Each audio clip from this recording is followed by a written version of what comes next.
In the 11th century, the Persian philosopher Nasir Khusraw set out to mathematically map the mechanics of the entire universe. To build this framework, Khusraw does not begin with theology. He starts with a strict observation of physical biology. In this evolutionary pyramid, the baseline is plant life. Flora exist, consume, and grow. Animal life stacks on top, inheriting physical growth but adding movement and instinct. Humanity sits at the apex, containing biological traits of both, but governed by the addition of intellect. If intellect grants humans dominion, what is it engineered to do? Khusraw posits every biological rank has a final state of completion. Because human intellect perceives abstract concepts, its specific function is the active pursuit of spiritual truth. A human with fully functioning biology is physically complete, but without spiritual awakening, they remain functionally empty. Acquiring the human form provides the physical vessel needed for a higher spiritual evolution.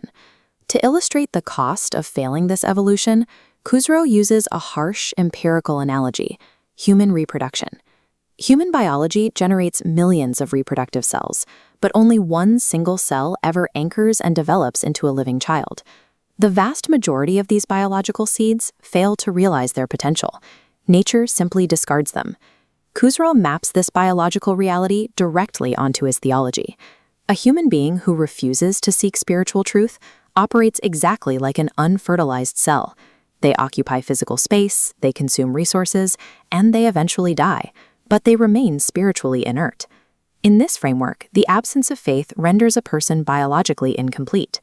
Khusraw views the removal of such a person as a mechanical necessity rather than a moral transgression, akin to the natural discarding of a non-viable seed. Nature ruthlessly purges biological material that fails to spark life. Khusraw concludes that the universe mathematically discards humans who fail to evolve spiritually. Reaching that necessary spiritual evolution requires a highly specific, engineered system. Reading a text on its own is insufficient. As this diagram shows, the mechanism of belief relies on three ranks. The first gear is the speaker, or the prophet. The speaker's function is to bring the outer law, the physical rules, the daily rituals, and the literal words of the religious text. But the outer law is inherently rigid.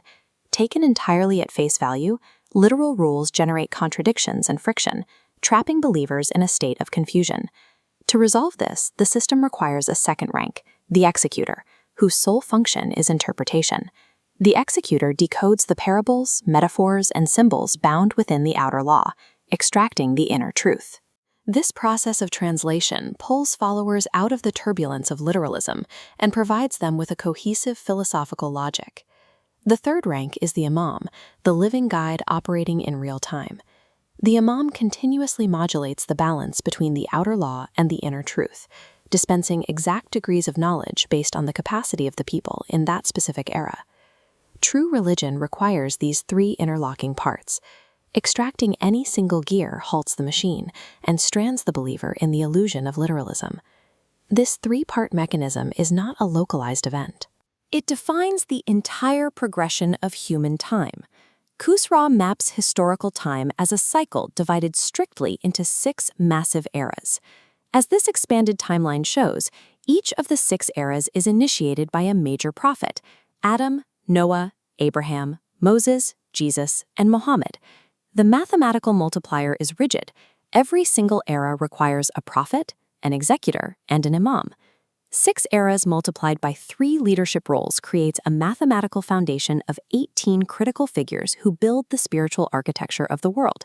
The sequence is exact, but it begs a mechanical question.